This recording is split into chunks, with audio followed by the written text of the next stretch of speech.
situation-là que je viens partager. Je sais pas, je me sens vraiment comme si vous êtes mes frères, mes sœurs, puis je viens juste partager avec vous ce que Dieu met sur mon cœur, puis je me dis que tout le monde, en fait, a ça en soi. Tout le monde a le Saint-Esprit qui parle dans sa vie. Fait que tout le monde a cette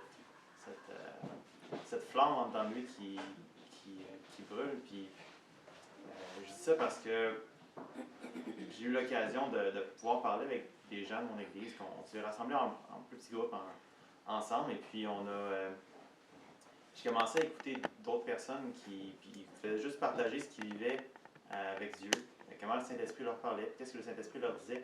Puis je me disais que wow, il y avait tellement une belle richesse à s'exhorter les uns les autres sur comment que le Saint-Esprit nous parle chacun.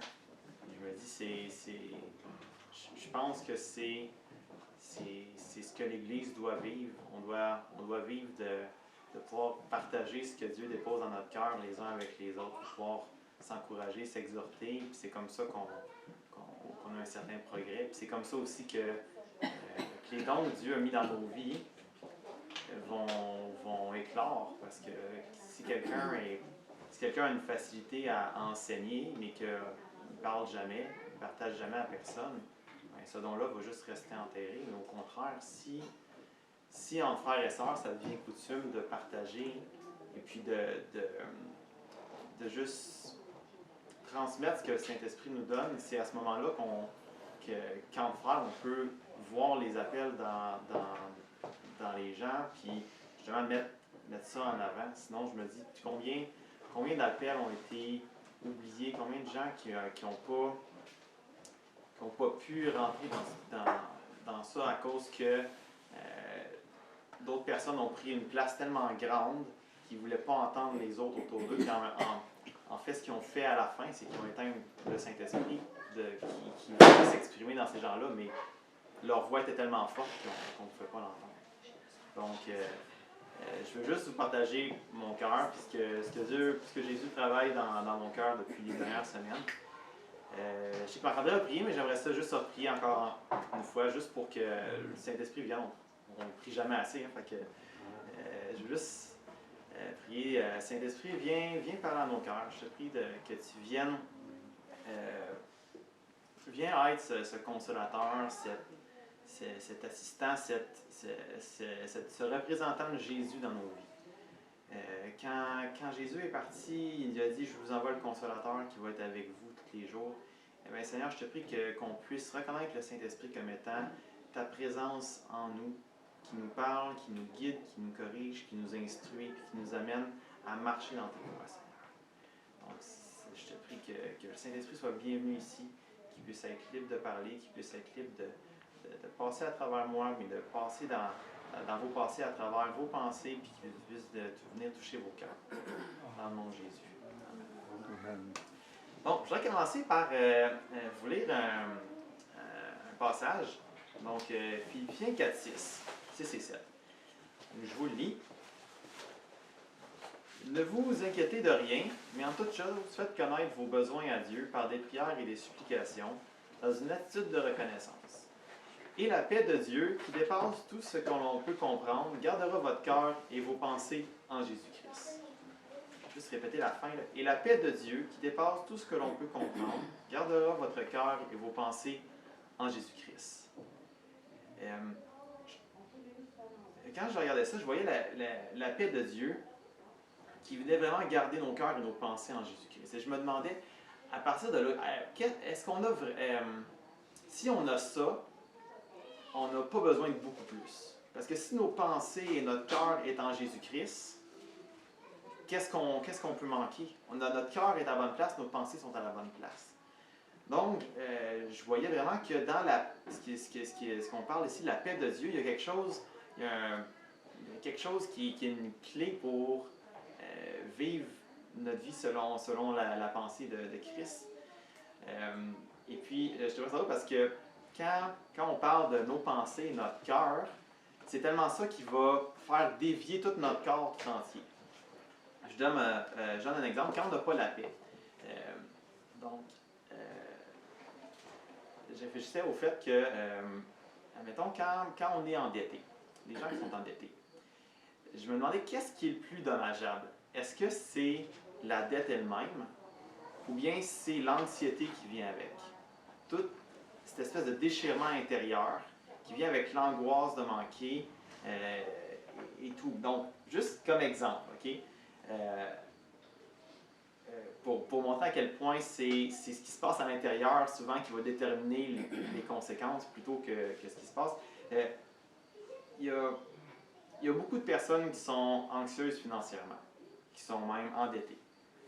Mais combien est-ce qu'ils se retrouvent effectivement, admettons, dans la rue, par rapport au nombre qui sont anxieux, qui doivent prendre des antidépresseurs, quoi que ce soit. Puis je ne juge pas si c'est le cas, vraiment pas, mais c'est vraiment pour voir. Souvent, en nous, ça fait une plus grosse histoire, le manque de paix dans notre cœur, plutôt que la situation réelle. Et ce que je veux en venir avec ça, c'est que j'imagine Paul qui allait prêcher, et puis ce qu'on peut voir, qu'on peut lire, c'est qu'il y avait des situations qui étaient insoutenables humainement. Un jour, il est allé prêcher dans une ville, les gens ont rejeté ce qu'il prêchait, ils l'ont lapidé. Ils l'ont traîné pour mort en dehors de la ville. Paul s'est relevé quelques temps après, et rentre dans la ville immédiatement. Je me suis demandé quelle espèce de fou ça prend pour faire ça. Tu vas à un endroit, les gens rejettent au point de te laisser pour mort, de te traîner en dehors de la ville. Puis la première idée qu'il a quand il revient à lui, il rentre dans la ville.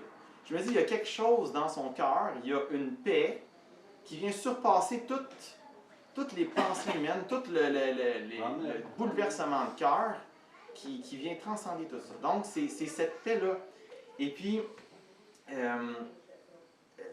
pourquoi est-ce que je parle autant de la paix, c'est que le verset qui me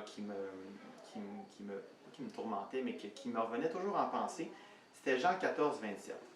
Quand Jésus, c'est son dernier repas, donc il partage avec ses disciples, ses dernières instructions, et puis à un moment donné, il dit, « Je vous laisse ma paix, je vous donne ma paix. Je ne vous la donne pas comme le monde donne, que votre cœur ne se trouble pas et ne se laisse pas effrayer. » Je vais vous le relire, là, c'est vraiment, « Je vous laisse ma paix, je vous donne ma paix. Je ne vous la donne pas comme le monde donne. » Et je me disais, mais de quelle manière est-ce qu'il donne qui n'est pas comme le monde? Qu'est-ce qui fait qui est si spécial? Et puis là encore, juste après, on voit que votre cœur ne se trouble pas et ne se laisse pas effrayer. Les deux mots ici qui sont utilisés pour parler de trouble et effrayé, quand on regarde le mot en grec, le premier, ça parle d'être troublé, d'être anxieux. Et l'autre mot, c'est celui d'être apeuré, intimidé. Et puis je me dis, je comparais ça à l'histoire de Paul, qui avait été lapidé. Lui, quand il est revenu à lui, il avait toutes les raisons d'être anxieux, d'être apeuré, d'être intimidé, d'être troublé, de se dire, qu'est-ce que je fais là à évangéliser à des gens qui en ont rien à faire, même qui veulent atteindre dans ma vie. Et puis ce que je voyais là, c'est que Paul avait cette paix en dedans de lui, qui faisait que son cœur n'était pas troublé, n'était pas anxieux, n'était pas atteint par ça. Parce que Jésus lui avait donné une paix, il avait reçu une paix de Jésus qui surpassait tout ça. Et puis la manière que cette paix-là lui avait été donnée, c'est pas comme le monde donne. Donc je me disais, comment est-ce que cette paix-là est donnée? Qu'est-ce qu'elle a de spécial qui n'est pas comme le monde? Et puis, ce que j'ai réfléchissais, moi, ce que je fais dans la vie, je suis conseiller en amélioration continue. Donc, une grosse partie de mon travail, c'est d'aller trouver c'est quoi le vrai problème et d'aller le corriger à la source. Donc, je vais vous donner un petit exemple. Dernièrement, je devais faire des observations. Donc, je passais des journées avec les gens sur leur lieu de travail pour observer comment ça se passait, pour pouvoir voir qu'est-ce qu'on pouvait améliorer. Et puis, le soir, on fermait le magasin.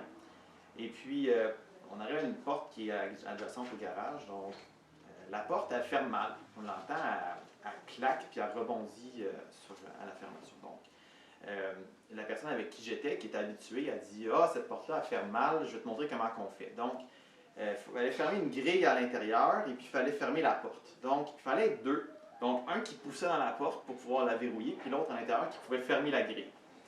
Là, je trouvais ça très élaboré parce qu'en fait, le but, c'était juste uniquement de fermer la porte. Donc, mais j'en fais pas un cas, puis je l'aide. Donc, le lendemain, je repasse par la même porte, puis je l'entends derrière moi qui ferme pas bien, puis qui rebondit. Je me dis, hey, je me suis même pas posé la question pourquoi la porte ne ferme pas. Donc, je reviens.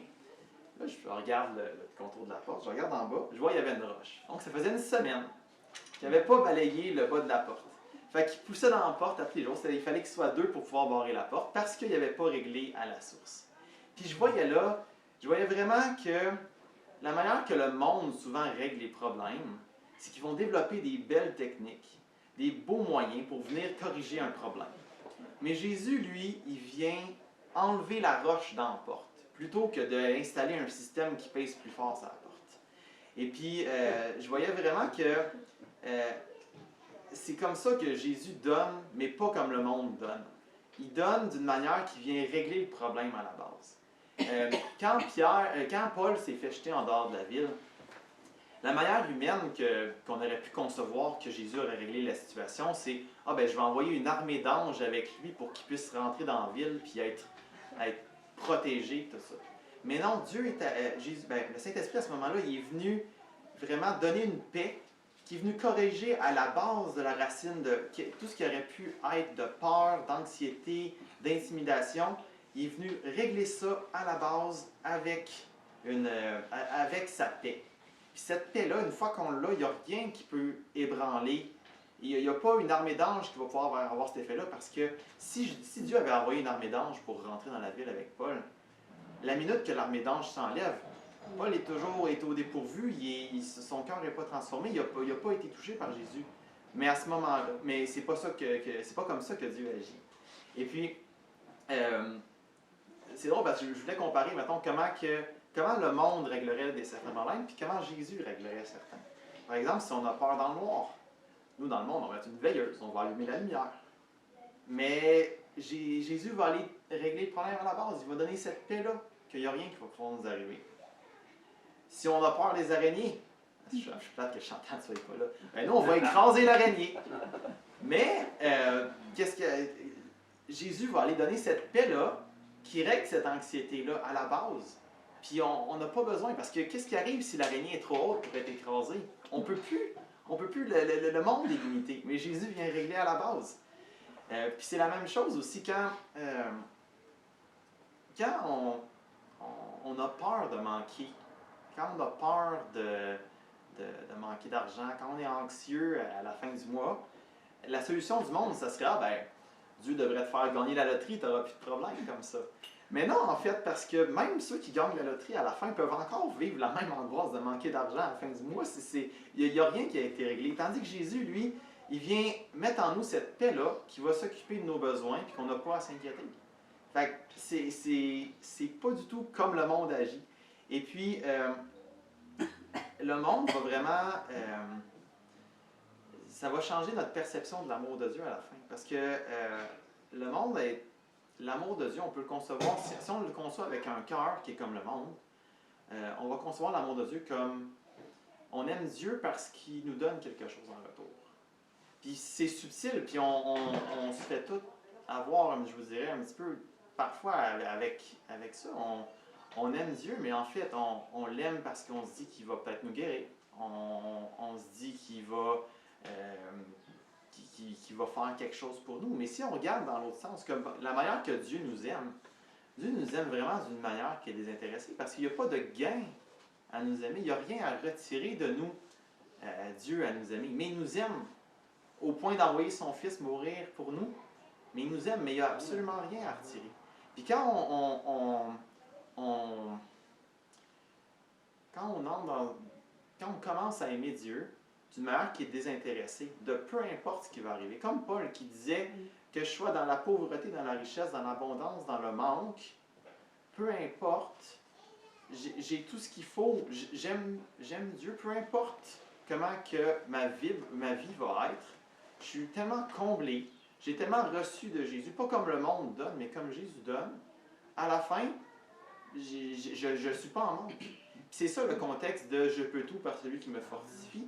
C'est pas je peux absolument tout faire ce que j'ai envie parce que Dieu me fortifie. C'est que je sois dans l'abondance, dans le manque, que je sois dans la pauvreté, dans la richesse, que je sois dans n'importe quelle situation, je peux tout parce que celui qui me fortifie vient régler à la source du problème. Il vient régler mon cœur. Donc, peu importe les situations physiques qui arrivent, j'ai cette paix-là qui vient tout combler.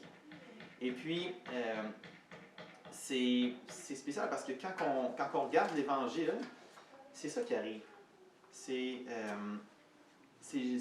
Jésus est venu pour donner sa paix, pour donner une paix qui surpasse toute intelligence, qui est venu pour donner une paix que le monde ne peut pas enlever, que les circonstances ne peuvent pas transformer. Il est venu pour donner vraiment la vraie délivrance, qui délivre éternellement. Et puis c'est comme ça qu'on reconnaît en fait qu'on se doit, en tant que chrétien, de toujours analyser l'Évangile qui nous est annoncé. Parce que si c'est un Évangile qui donne comme le monde donne, il y a quelque chose qui ne marche pas. Si c'est un Évangile qui donne comme Jésus donne, qui vient régler vraiment à la source, c'est parce que c'est l'Évangile de Jésus. Juste pour mettre des mots plus concrets là-dessus, si l'Évangile qui est prêché, c'est un Évangile qui dit qu'on va avoir qu'on va régler nos problèmes d'une manière qui est physique. Donc, que les situations vont s'enlever de notre vie. Que les choses vont se tasser. Plutôt que par exemple, je vous donne un exemple. Admettons Paul. Paul n'est pas arrivé dans cette ville-là où est-ce qu'il a été rejeté en se disant « Ah, les gens vont accueillir favorablement la parole. L'Évangile, c'est que la parole soit annoncée et que les gens la reçoivent directement. » Non, il est arrivé là en « J'ai l'Évangile, puis j'ai cette paix-là, que je sais au-delà de toutes circonstances que cet Évangile-là est correct. » Donc, ça faisait qu'il pouvait rentrer dans une ville puis être accueilli par des gens qui étaient diligents, versés dans la parole de Dieu, analyser l'Écriture avec eux, qui allaient accepter la parole de Dieu. Il allait avoir la même paix que quand il rentrait dans un endroit, qui allait être rejeté par les gens de la ville, puis être lapidé même. Donc, c'est vraiment le cœur d'un évangile qui est conforme à ce que Jésus est venu faire. C'est un évangile qui donne d'une manière qui n'est pas comme le monde, qui ne règle pas les problèmes en réglant les symptômes, mais qui vient régler vraiment au cœur de ce qui se passe. Et puis, Dieu donne vraiment pas comme le monde donne. Et puis, Jésus, quand il est venu, les chefs religieux, les Juifs en général, l'ont pas reçu. Et puis, c'est vraiment étrange parce que quand on regarde l'histoire de Jésus, Jésus a été envoyé aux Juifs, directement, au peuple d'Israël. Il est venu pour eux uniquement. Il a fait son ministère dans leur territoire uniquement. Il a tourné autour d'eux. C'était l'objet de son attention. Quand il y avait des étrangers qui venaient le voir, Jésus leur disait que je ne suis pas venu pour eux, j'ai été envoyé vers les gens d'Israël. C'est vraiment sur eux que je me concentre. Et pourtant, ils l'ont rejeté. Pourtant, il avait été annoncé par les prophètes auparavant.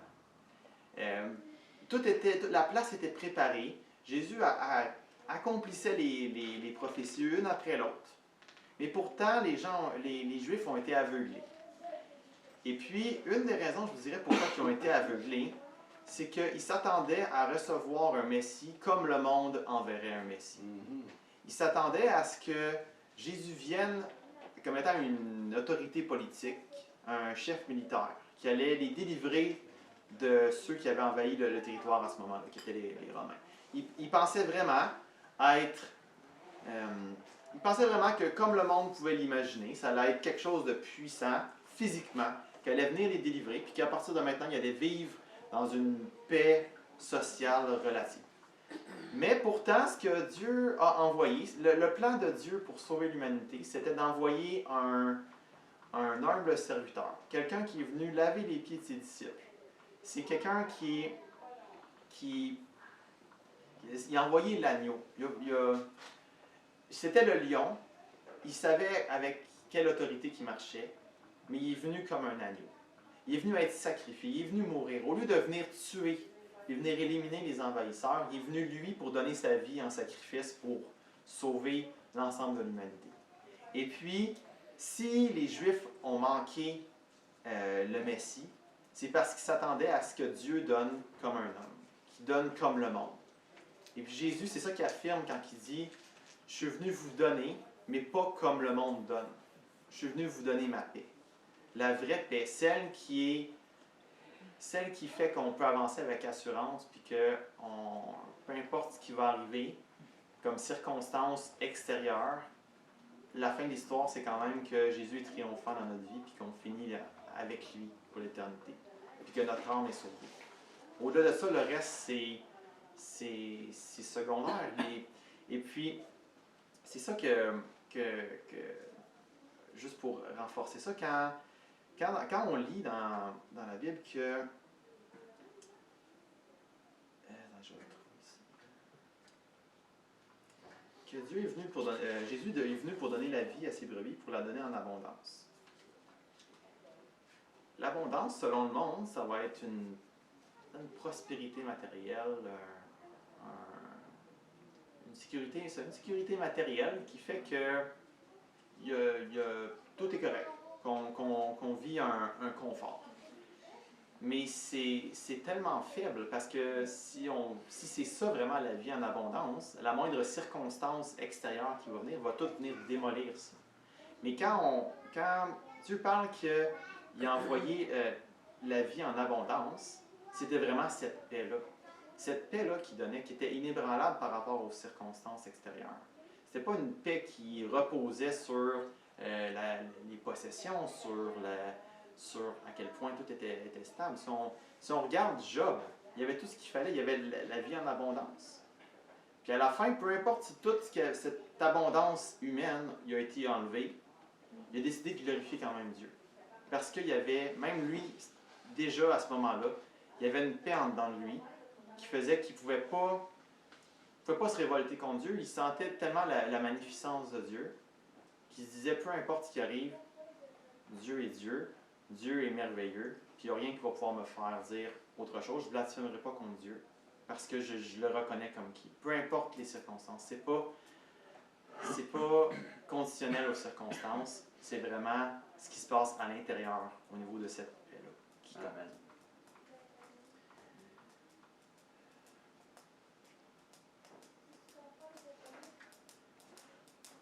Donc en terminant, je voudrais juste prier pour vous, qu'on va être compris ensemble, en fait.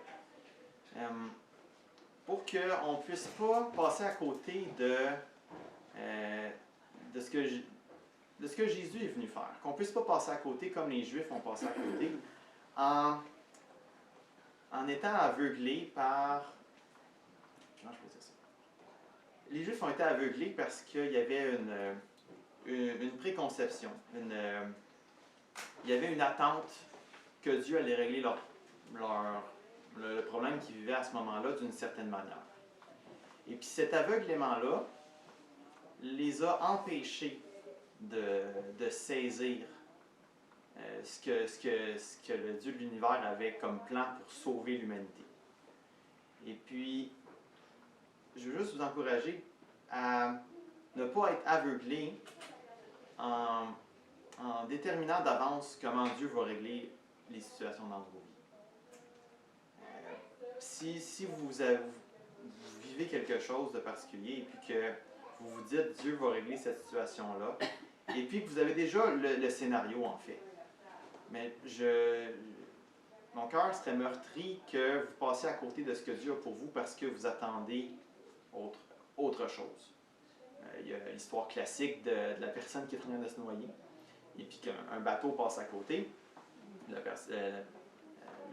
personne dans le bateau tend la perche, la personne dit « Ah non, j'ai pas besoin, Dieu va venir me sauver. » Et puis la personne elle parle, mais non, puis un autre bateau passe, il fait la même chose, il dit non, Dieu va venir me sauver. Parce que dans sa tête, lui, il pensait peut-être se faire enlever de l'eau puis mettre à qui. Mais peut-être, est-ce que c'était vraiment à lui de décider comment Dieu allait le sauver à ce moment-là? Donc, quand on voit, moi c'est la phrase dans Romains qui me revient, n'aspirez pas à ce qui est élevé, mais laissez-vous aspirer par ce qui est humble. Ne vous prenez pas pour des sages.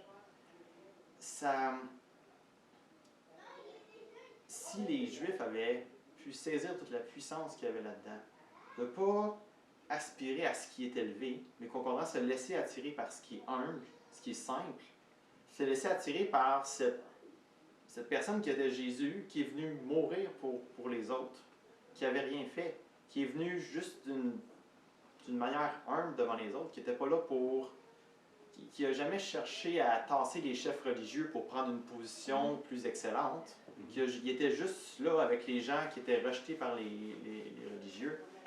Donc, s'il avait pu prendre ça, et puis se laisser toucher par l'humilité que Dieu a utilisée pour sauver l'humanité, ben, il n'aurait pas passé à côté de ça. Donc, je veux juste terminer en prière, simplement. Je veux juste prier pour que nos cœurs ne soient pas fermés à ce que le Saint-Esprit vienne agir. Je veux juste prier. Donc, Saint-Esprit, je te prie que tu puisses ouvrir nos cœurs, qu'on puisse te voir agir, qu'on ne puisse pas fermer nos cœurs parce qu'en dedans de nous, on se dit que c'est pas assez glorieux, c'est pas assez fantastique, c'est pas assez... c'est pas qu'on soit attiré par ce qui est humble, qu'on soit attiré par ta douceur, par le calme de tes révélations, par la transformation du cœur intérieur. Je te prie, Saint-Esprit, que nos cœurs soient ouverts, qu'on ne puisse pas passer à côté de ton évangile, de comment tu veux agir dans nos vies. Viens, Seigneur Jésus, viens, Saint-Esprit, viens transformer nos cœurs au plus profond, viens à la racine, à ce qu'on tient le plus, puis viens enlever cette racine-là, puis on veut te laisser le libre accès, Seigneur Jésus. Alors, je te prie qu'on puisse en marcher dans cette humilité, qu'on puisse te reconnaître comme notre Sauveur, Seigneur Jésus. Qu'on puisse te voir vraiment comme l'agneau immolé. Oui, tu es le lion, Seigneur. Tu es le Dieu Tout-Puissant devant qui tout tremble. Et Seigneur, nous aussi, on tremble devant toi. Et on t'aime, Seigneur Jésus. On veut rentrer, Seigneur Jésus, et être rempli de cette paix-là, Seigneur Jésus. Que toi seul peux donner, que toi seul peux enraciner en nous, puis qui vient que faire que peu importe les circonstances, Seigneur. Cette paix-là surpasse toute circonstance, toute intelligence. Sois glorifié, Seigneur Jésus. Amen. Amen.